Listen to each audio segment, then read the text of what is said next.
এই যে 5 বার যারা মসজিদে নামাজ পড়তে আসে, আমরা মনে করি টিকিট লাগে না।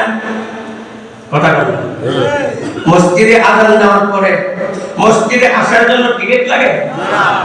টিকিট লাগে, লাগে লাগে লাগে।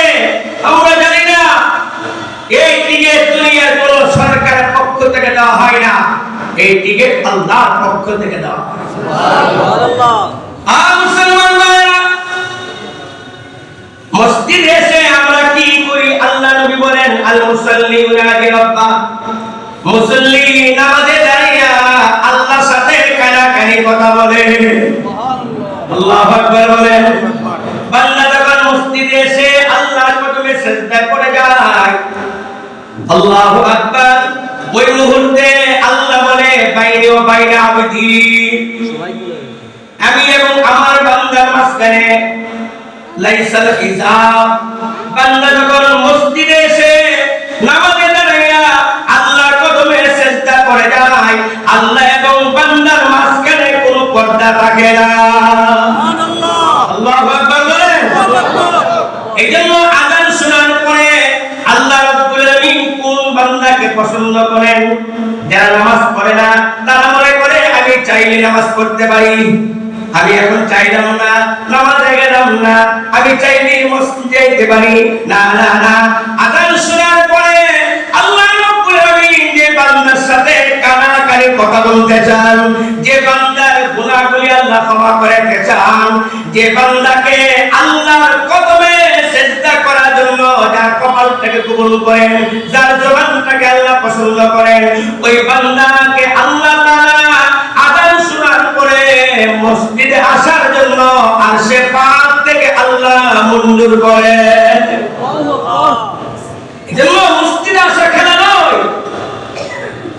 মসজিদে 5 বার আসেন, আপনাদের খুশতেছি আল্লাহ আমাকে নিয়ে আসছেন আবার মালিকের দরবারে। অন্তরস্থল থেকে শুকরিয়া আদায় সকলে বলি আলহামদুলিল্লাহ। আওয়াজ করে বলেন আলহামদুলিল্লাহ। মুসলমান, আমি একটা আয়াত তেলাওয়াত করি, ছোট্ট একটা আয়াত। যে আয়াতে আল্লাহ ঘোষণা করেছেন এমন একটা বিষয়, যেই বিষয়কে দুনিয়ার কেউ অস্বীকার করে না। মুসলিম অমুসলিম, নারী পুরুষ ছেলে মেয়ে কেউ অস্বীকার করে না। সেটা কি? আল্লাহ বলেন, কুল্লু নাফসিন যায়িকাতুল মাউত, দুনিয়ার প্রত্যেকটা মানুষকে মৃত্যুর স্বাদ গ্রহণ করতে হবে। কথা বলেন। এরপর আল্লাহ কি বলেন? মরার পরে শেষ না।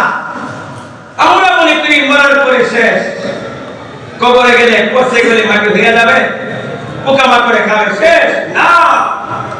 সুম্মা ইলাইনা তুরজাউন,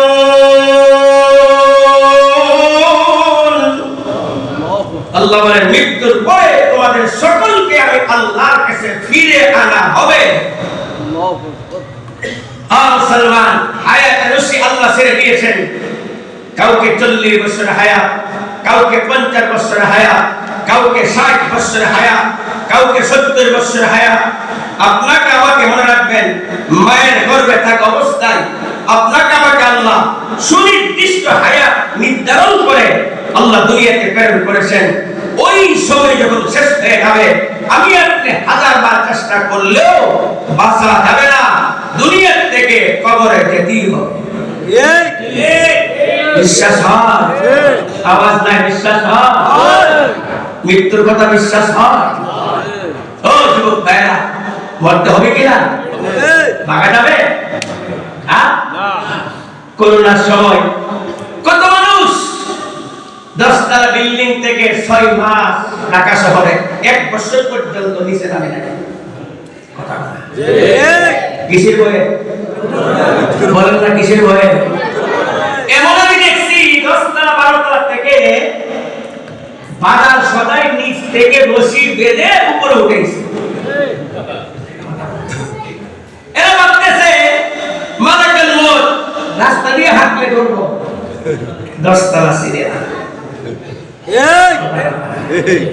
মালাকুল মউত আসআলা এক হাদিসে রাসূল বলেন গোটা পৃথিবীর সমস্ত মানুষগুলি মালাকুল মউতের সামনে একটা ভাত খাওয়ার পিঠের মতো। ঠিক আমি আপনি ভাত খাই না, খাওয়ার সময় যে পিঠটা থাকে, তো পিঠের সমস্ত ভাতগুলি আপনার আমার নজরে আসেনি? কথা বলেন আসে। গোটা পৃথিবীর সমস্ত মানব জাতি মালাকুল মউতের কাছে একটা ভাত খাওয়ার পিঠের মতো। তার মানে সবাই আমরা মালাকুল মউতের নজরে। আর হাদিসে রাসূল বলেন মালাকুল মউত প্রত্যেকটা মানুষকে দৈনিক 5 বার দেখে। কয়বার? মালাকুল মউতের কাছে লিস্টে আছে, আমি শামসুদ্দিন কত বছর বয়সে মৃত্যুবরণ করব, কোন জায়গায় মৃত্যুবরণ করব, লিস্টে আছে। মালাকুল মউত লিস্টে দেখে লোকটা মৃত্যু কোথায় লেখা আছে আর আছে কোথায়। মুসলমান, মৃত্যু এমন একটা জিনিস, গোটা পৃথিবীর রাজা বাদশা ধনী গরিব সন্ত্রাসী লম্পট জালেম ফেরাউন হামান কেউ আল্লাহর মৃত্যুর পাকড়াও থেকে আজ পর্যন্ত বাঁচতে পারে নাই। কিয়ামত পর্যন্ত কেউ আল্লাহর মৃত্যুর পাকড়াও থেকে বাঁচতে পারবে না। আল্লাহ পরিষ্কার ঘোষণা দিয়েছেন আইনামা তাকুনু ইউদরিকুমুল মাউত ওয়ালাউ কুনতুম ফি বুরুজিন মুশাইয়াদা। আল্লাহ তুমি যেখানে থাকো মৃত্যু তোমাকে সেখানে ধরবে। ঘরে থাকো মৃত্যু তোমাকে ঘরে ধরবে, বাজারে থাকো মৃত্যু তোমাকে বাজারে ধরবে, দেশে থাকো মৃত্যু তোমাকে দেশে ধরবে, বিদেশে যাও মৃত্যু তোমাকে বিদেশ ধরবে। ওয়ালাউ কুনতুম ফি বুরুজিন মুশাইয়াদা, তুমি যদি আবদ্ধ প্রাচীরের ভিতরে থাকো, বিশাল বিল্ডিং বানাইয়া ছিদ্র নাই জানালা নাই, এবং বিল্ডিং এর ভিতরে লুকাও, মৃত্যু যখন আসবে মৃত্যু তোমাকে সেখানে ধরবে। বিশ্বাস হয়? কথা বলে বিশ্বাস হয়? মুসলমান ভাইরা, আমরা এখানে যারা আছি আমাদের অনেকের আব্বা চলে গেছেন, আম্মা চলে গেছেন। আমার আব্বা আম্মা যে বিছানায় ঘুমাইতেন আমি আপনি সেই বিছানায় ঘুমাই। আমার আব্বা আম্মা যে বালিশে মাথা রাখতেন আমি আপনি সেই বালিশে মাথা রাখি। আব্বা চলে গেছেন, আম্মা চলে গেছেন, দাদা চলে গেছেন, দাদিও চলে গেছেন, এবার আমার পালা। মুসলমান, মরতে হবে এটা অস্বীকার করার কোনো সুযোগ নাই, কিন্তু গোটা দুনিয়ার মানুষের মৃত্যু দুই প্রকার। কয় প্রকার? এক প্রকার মৃত্যু হলো আল্লাহকে রাজি খুশি করে মরা, আরেক প্রকার মৃত্যু হলো আল্লাহকে বেজার করে, আল্লাহকে অসন্তুষ্ট করে মরা। এই দুইটা পয়েন্ট আমি কথা শেষ করব। মৃত্যু কয় প্রকার? কথা বলতে হবে, ক্লাস একতরফা কথা বললে বাড়িতে কি নিয়ে যাবেন? মৃত্যু কয় প্রকার? দুই প্রকার। হে যুবকরা কান পেতে শোনো, মৃত্যু কয় প্রকার? দুই প্রকার। গোটা পৃথিবীর যত মানুষ মৃত্যুবরণ করেছে কিয়ামত পর্যন্ত যারা মৃত্যুবরণ করবে সমস্ত মানুষের মৃত্যু দুই প্রকারের। এক প্রকার হবে যারা চলে গেছেন, দুই প্রকারের এক প্রকার মৃত্যু হয়ে গেছে। এখন আপনার আমার সামনে দুইটা মৃত্যু আছে, আমি আপনি কোনটা গ্রহণ করব? মুসলমান, এক নাম্বার মৃত্যু হলো আল্লাহকে রাজি খুশি করে মরা, আরেক প্রকার মৃত্যু হলো আল্লাহকে বেজার করে, আল্লাহকে অসন্তুষ্ট করে মরা। এক মৃত্যু হলো আল্লাহ থেকে জান্নাতের সুসংবাদ নিয়ে কবরে যাওয়া, আরেক মৃত্যু হলো আল্লাহ থেকে জাহান্নামের দুঃসংবাদ নিয়ে কবরে যাওয়া। এক মৃত্যু হলো জান্নাতের বিছানা বিছায়া কবরে যাওয়া, আরেক মৃত্যু হলো জাহান্নামের আগুনের বিছানা কবরে বিছাইয়া কবরে যাওয়া। এক মৃত্যু হলো হাবেলের, আদম আলাইহিস সালামের সন্তান দুইজন, হাবেল কাবেল। এক মৃত্যু হলো হাবেলের, আরেক মৃত্যু হলো কাবেলের। হাবেল আল্লাহকে সন্তুষ্ট করে খুশি করে মৃত্যুবরণ করছে। হাবেল জান্নাতি, কাবেল আল্লাহকে অসন্তুষ্ট করে মৃত্যুবরণ করছে। কাবেল জান্নাতি। এক মৃত্যু হলো ইব্রাহিম আলাইহিস সালামের মৃত্যু, আরেক মৃত্যু হলো কারুনের মৃত্যু, নমরুদের মৃত্যু। ইব্রাহিম আলাইহিস সালাম আল্লাহর খলিল হয়ে মৃত্যুবরণ করেছেন, আর নমরুদ কারুন আল্লাহর দুশমন হয়ে কবরে চলে গেছে। এক মৃত্যু হলো মুসা আলাইহিস সালামের মৃত্যু, আরেক মৃত্যু হলো ফেরাউনের মৃত্যু। এক মৃত্যু হলো মুহাম্মদুর রাসূলুল্লাহর মৃত্যু, আরেক মৃত্যু হলো আবু জাহেলের মৃত্যু। এক মৃত্যু হলো আবু জাহেলের মৃত্যু, আরেক মৃত্যু হলো বেলালের মৃত্যু। ঠিক শুনছেন আপনারা? খেয়াল করেন, সবাই মারা গেছে। আপনার আমার মৃত্যুটা কার মতো হবে?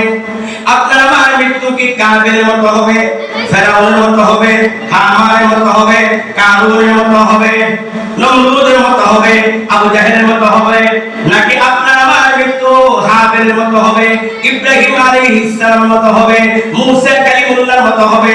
না জানি আপনার আমার মৃত্যু বেলালের মতো হবে কিনা এখন সিদ্ধান্ত নেওয়া দরকার। নবীর জীবনে দুইজন মানুষ, একজন বেলাল আর একজন আবু জাহেল। শুনছেন আপনারা? কষ্ট হইতেছে? কয়জন? একজন বেলাল আর একজন আবু জাহেল।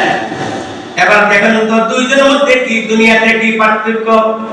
এক নাম্বার, আবু জাহেল নবীর চাচা, নবীর বংশের। বেলাল হলো হাবশার বাসিন্দা, হাবশার বংশের। তাহলে আবু জাহেল বংশ শ্রেষ্ঠ। দুই নাম্বার, আবু জাহেল হলো সুন্দর, বেলাল হলো কালো। তিন নাম্বার, আবু জাহেল মক্কার বাদশা, বেলাল হলো মক্কার গোলাম। চার নাম্বার, আবু জাহেলের শরীরে শাহী পোশাক, বেলালের শরীরে সাদার সর। পাঁচ নাম্বার, আবু জাহেলের আত্মীয়স্বজন সবাই মক্কাতে আছে, বেলালের আত্মীয়স্বজন কেউ মক্কাতে নাই।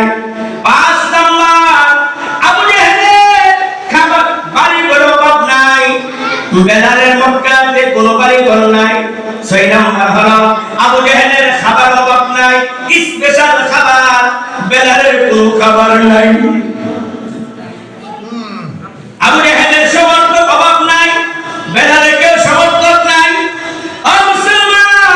আবু জাহেল দুনিয়ার সবাইকে সন্তুষ্ট করেছে, সবাইকে খুশি করেছে। চিৎকার করে বলুন, কাকে অসন্তুষ্ট করছে? আল্লাহকে। আরো জোরে, আল্লাহকে। কাকে অসন্তুষ্ট করছে? আর বেলাল দুনিয়ার সবাইকে অসন্তুষ্ট করছে। বেলালের প্রতি বেঈমান কাফেররা কেউ খুশি ছিল না, কিন্তু বেলাল আল্লাহকে খুশি করে মৃত্যুবরণ করছে। এজন্য গোটা পৃথিবীতে আজ পর্যন্ত আবু জাহেলের নাম কেউ রাখে না, বেলালের শুধু নাম রাখে না। গোটা দুনিয়াতে তালাশ করলে শত শত মসজিদ মাদ্রাসার নাম পাওয়া যাবে, বেলাল মসজিদ, বেলাল মাদ্রাসা। আল্লাহু আকবার বলেন। কি পার্থক্য! হে প্রাণের যুবক ভাইরা, কি দেখতেছি আমরা দেখতেছি সব আছে, সব আমার আছে। নামাজ না পড়লে সমস্যা কি? দান খয়রাত না করলে সমস্যা কি? আমরা দেখি সব কিছু আছে। না না না, আল্লাহ বলেন ওয়াজাদতানি ওয়াজাদতা কুল্লা ওয়া ইন ফুততানি ফাতাকা কুল্লা শাই। বান্দারে, যদি আমি আল্লাহকে সন্তুষ্ট করতে পারো তুমি সব পাইবা। আর যদি সবাইকে খুশি করলা, আমি আল্লাহকে খুশি করতে না পারো, মৃত্যু আসবে। বাড়িওয়ালার বাড়ির সাথে ক্ষমতা ক্যান্সেল। ঠিক কথা বলা। মৃত্যু মৃত্যু আর হলো মাইনাস বাড়ি। মৃত্যু আসবে, বাড়িওয়ালার বাড়ির মালিকত্ব আছে না নাই? মুসলমান কত গরিব মানুষ মৃত্যুবরণ করে, মৃত্যুবরণ করার পরে 3 দিনও যায় না, সন্তান রেজিস্ট্রি অফিসে গিয়ে বলে আমার আব্বা মারা গেছে, আমার আব্বার দলিল জায়গায় আমার নামটা লেখেন। ঠিক। মৃত্যু আসবে, বাড়িওয়ালা বাড়ি মাইনাস। মৃত্যু আসবে, বিবির সাথে সম্পর্ক ছিল মাইনাস, বা মৃত্যু আসবে দোকানের সাথে সম্পর্ক ছিল মাইনাস। মৃত্যু দুনিয়ার সমস্ত সম্পর্ক ছিন্ন করে দিবে। আর যে ব্যক্তি আল্লাহকে রাজি খুশি করে মৃত্যুবরণ করবে, ও মুসলমান, মৃত্যুর সাথে সাথে আল্লাহর জান্নাতের বাসিন্দা হয়ে যাবে। মক্কার মানুষ বেলালকে মূল্যায়ন করে নাই। বেলালের কোনো ক্ষমতা নাই, বেলালের কোনো সমর্থক নাই, বেলালের কোনো বাড়ি ঘর নাই, কিন্তু বেলাল এমন ভাবে জীবন যাপন করছে, বেলালের প্রতি আরশে মালিক আল্লাহ খুশি। নবীজি মেরাজের রাতে নবীজি গেলেন জান্নাতে। আপনারা শুনতেছেন আমার কথা? মেহেরবানি গাল বাড়ালে কথা বলতে পারবো না। আল্লাহর প্রতি ভরসা দাঁড়াইছি, আল্লাহ কথা বের করতেছেন, আমার সময় নির্ধারিত। মানে ভাইও খেয়াল করে শুনেন, বেলালের মর্যাদা কতটুকু ছিল। আল্লাহ নবী জান্নাতে মেরাজের রাতে জান্নাত পরিদর্শন করছেন, জাহান্নাম পরিদর্শন করছেন, করেন নাই? নবী জান্নাতে ঢুকছেন, জান্নাত তো খালি, জান্নাতে কেউ নাই। জান্নাতে ঢুকবে তো মানুষ কবে? হাসর ময়দানের পরে। নবীজি জান্নাতে হাঁটতেছেন, হঠাৎ করে নবীর কানে আওয়াজ আসছে, কে যেন জান্নাতে হাঁটতেছে। না সুবহানাল্লাহ বলেন না। আপনাদেরকে আপনার তো আমার দিকে নাই, এই যে সব গান ধরে গেছে। আপনাদের নজরে যেমন হবে কথা এরকম বের হবে, গান ঘুরাবেন, আমার কথা এলোমেলো হয়ে যাবে। আমি আপনাদের সকলের দিকে তাকিয়ে আছি।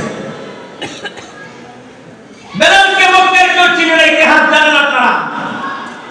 বেলাল যখন ঈমান গ্রহণ করলো, কালিমা পড়ে মুসলমান হলো, বেলালকে এমন ভাবে নির্যাতন করা হতো। প্রচন্ড গরমের মধ্যে আরবের উত্তপ্ত বাড়ির মধ্যে চিৎ করে শোয়া বেলালের বুকের মধ্যে পাথর চেপে ধরে রাখতো। বেলাল জিহ্বাটা বের করে লোহা গরম করে সিদ্ধ দিয়ে জিহ্বাটাকে সিদ্ধ করে দিয়েছে। এরপরও বেলালের জবান থেকে আশহাদু আল্লা ইলাহা ইল্লাল্লাহ বন্ধ করতে পারে নাই। কথা বলে আল্লাহর আশিক যারা, তাদেরকে মামলা হামলা করে জেলে ঢুকায়া উলামায়ে কেরামকে কোনদিন তাদের জবান থেকে আল্লাহর বরাদ্দ কোরআনের কথা বন্ধ করা যাবে না। আল্লাহ যদি ধরে কাউকে ছাড়ে না, আর কেউ যে রক্ষা করতে পারে না, এর জ্বলন্ত দলিল বিগত 5ই আগস্ট।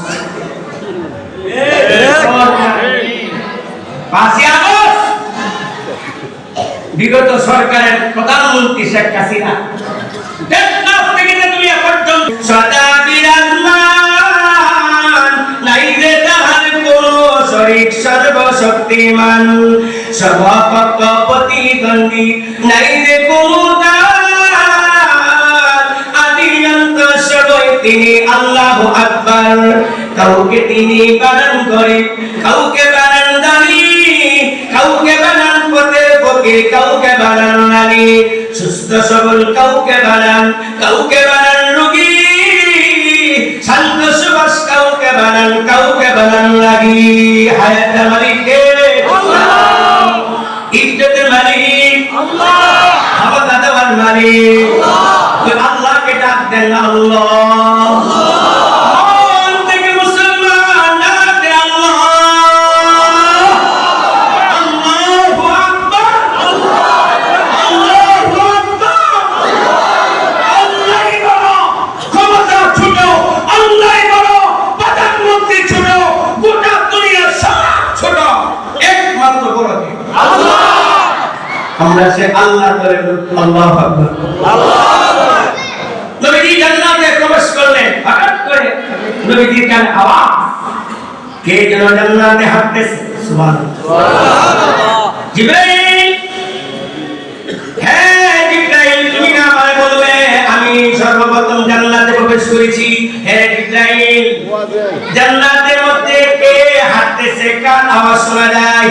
এবার জিবরাইল বলে, ও আল্লাহ নবী, আব্দুকা বেলাল, আব্দুকা বেলাল, আপনার গোলাম বেলালের জুতার পায়ের আওয়াজ।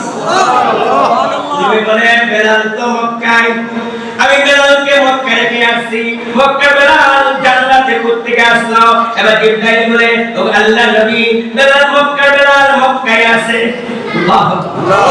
মক্কার বেলাল মক্কায় আছে মক্কার বেলাল জান্নাতে আসে নাই কিন্তু বেলালের মর্যাদা আল্লাহর কাছে এত বড় বেলাল জমিনে গরম পা দিয়ে হাঁটে বেলালের জুতার পায়ের আওয়াজ আল্লাহ সপ্তম আকাশ পার করে জান্নাতে আপনার কানে পৌঁছে দিয়েছে আল্লাহু আকবার বলেন মুসলমান মৃত্যু কয় প্রকার এক প্রকার মৃত্যু হলো আল্লাহকে খুশি করে মরা আরেক প্রকার মৃত্যু হলো আল্লাহকে বেজার করে মরা আমরা কি আল্লাহকে খুশি করে মরবো হাসকে এদিকে তাকাও আমরা কারে খুশি করে মরবো আল্লাহকে কারে খুশি করে মরবো আল্লাহকে খুশি করে মরলে আল্লাহ বান্দাকে মৃত্যুবরণ করে মুদ্রার সব কিছু দেখে বিবি কাঁদতেছে বাল বাচ্চা কাঁদতেছে আমার কাপড়গুলি শরীরে খুলতেছে আমাকে গোসল করাচ্ছে আমাকে কাফন পরায়া জানাজা পরায়া আমাকে কবর রওনা দিয়েছে মুমিন বান্দা প্রত্যেক বান্দা মৃত্যুর পরে চিন্তিত হয়ে যায় আমাকে কোথায় নিয়ে যাচ্ছে কোথায় নিয়ে যাচ্ছে মৃত্যু ব্যক্তি কাঁদতে কাঁদতে বলে বায়ু বন্ধুর সঙ্গে ছিলাম সংসারে বায়ু বন্ধুর সঙ্গে ছিলাম সংসারে এখন দেখি আমায় নিয়ে যান অন্ধকার কবরে কোথায় রইলেন আম্মা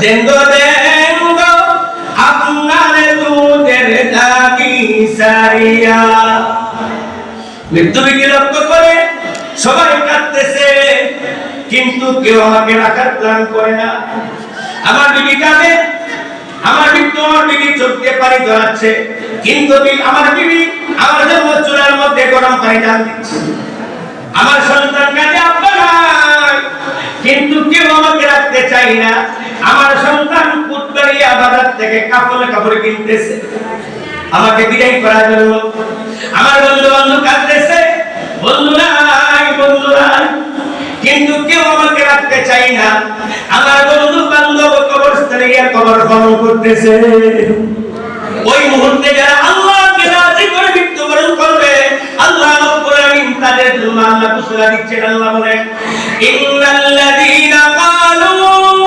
রাব্বুনা আল্লাহু সুম্মা ইসতাকামু তাতানাজ্জালু আলাইহিমুল মালায়েকা আল্লা তাখাফু ওয়া লা তাহজানু ওয়া আবশিরু বিল জান্নাতিল্লাতী কুনতুম তুআদুন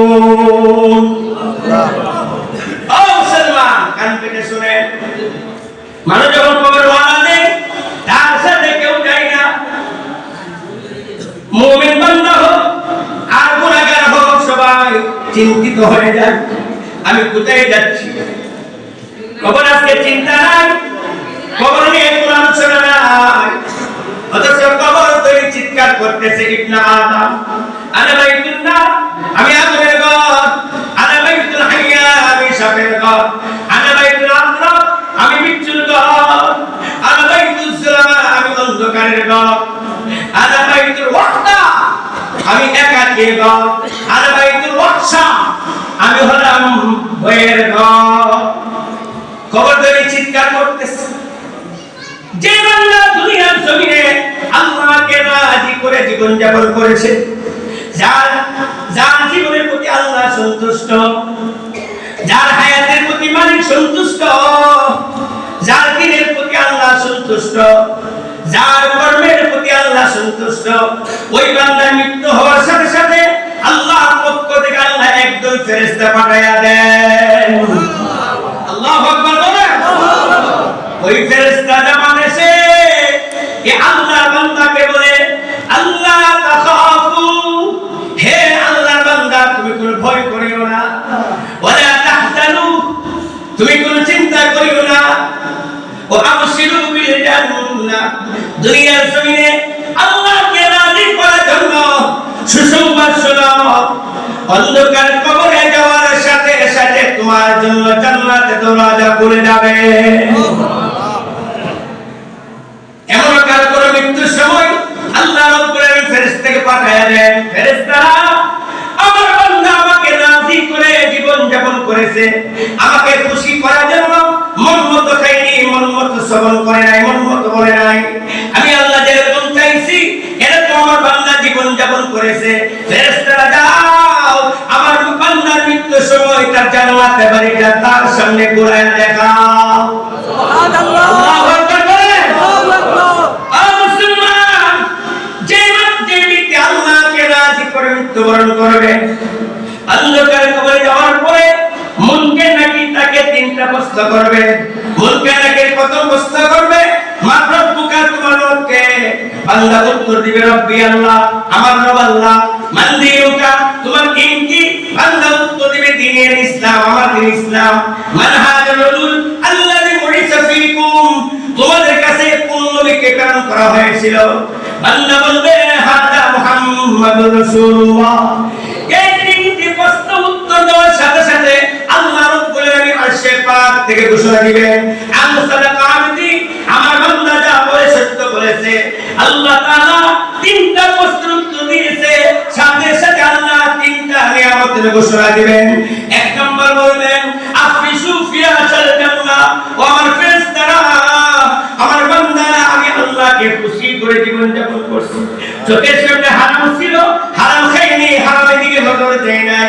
আমি আল্লাহর সন্তুষ্ট না হয় একবার নামাজ ছাড়ে নাই, এক ওয়াক্ত বান্দা নামাজ ছাড়ে নাই। আমি আল্লাহর সন্তুষ্ট না হয় জীবনে সুদ খাইনি, ঘুষ খাইনি, জিনা করে নাই, চুরি করে ডাকাতি করে নাই। আমার বান্দাকে খালি মাটিতে রেখে গেছে, খালি মাটিতে রেখে গেছে, হবে না, হবে না। আমার বান্দার কবরে জান্নাতের বিছানা বিছায়া দাও। দুই নম্বর আল্লাহ ঘোষণা দিবেন, ওয়ালবিসুহু লিবাসাল জান্নাহ, আমার বান্দার শরীরে কাপড় পরায়া দিয়েছে, সিলাইবিহীন কাপড় পরায়া দিয়েছে, তোমরা যাও জান্নাত থেকে এক জোড়া কাপড় এনে আমার বান্দাকে পরায়া দাও। তিন নম্বর আল্লাহ ঘোষণা দিবেন, ওয়াত্তাহু বাবাইল জান্নাহ, আমার বান্দা অন্ধকার কবরে থাকবে, হতে পারে না। যেই কবরে অক্সিজেন নাই, যেই কবরে আলো নাই, যেই কবরে কোনো আরাম নাই, এই আমার বান্দার কবর থেকে জান্নাত পর্যন্ত একটা দরওয়াজা খুলে দাও। এবার ফেরেশতা বলবেন, নম কানাউমাতি আরুস, হে আল্লাহর বান্দা পাথর ঘরের মতো ঘুমায়া যাও। পাথর ঘরে দুলাদুলি যেমন ভাবে ঘুমায় এমন ভাবে ঘুমাও। আল্লাহ ফেরেশতাকে বলবেন, আরসিল মিনা জান্নাতি রিহান বারিদান তাইয়্যিবা, আমার বান্দার কবরে জান্নাত থেকে সুঘ্রাণযুক্ত ঠান্ডা বাতাস প্রবাহিত করতে থাকো। আল্লাহু আকবার বলেন। এমন জীবন আমরা চাই, এমন জীবন আমরা চাই। আর মুসলমান, আবারও পিছনে যাচ্ছি। আমি একটা হাদিস তেলাওয়াত করেছিলাম। হাদিস আল্লাহ রাসূল বলেন, সায়াতি আলা উম্মতি জামান, আমার উম্মতে এমন একটা সময় আসবে, এমন একটা সময় আসবে, ইউহিব্বুনা খামসা ওয়া ইয়ানসাউনা খামসা, আমার উম্মত যে পাঁচটি জিনিসকে মহব্বত করার প্রয়োজন নাই, যে পাঁচটি জিনিসের মহব্বত অন্তর রাখার দরকার ছিল না, এমন পাঁচটি জিনিসকে মহব্বত করবে। আর যে পাঁচটি জিনিসকে মহব্বত করার প্রয়োজন ছিল, এই পাঁচটি জিনিসকে ভুলে যাবে। এক নম্বর রাসূল বলেন, ইউহিব্বুনা দুনিয়া ওয়া ইয়ানসাউনা আখিরা, আমার উম্মত দুনিয়াকে মহব্বত করবে, পরকালকে ভুলে যাবে। দুনিয়া সাজাবে, ঘর সাজাবে, বাড়ি সাজাবে, অট্টালিকা সাজাবে, কিন্তু কবর অন্ধকার, কবর পরকালের কথা বলে যাবে। ইউহিব্বুল হায়াত ওয়া ইয়ানসাউনাল মাউত, দুই নম্বর হলো আমার উম্মত জীবনকে মহব্বত করবে।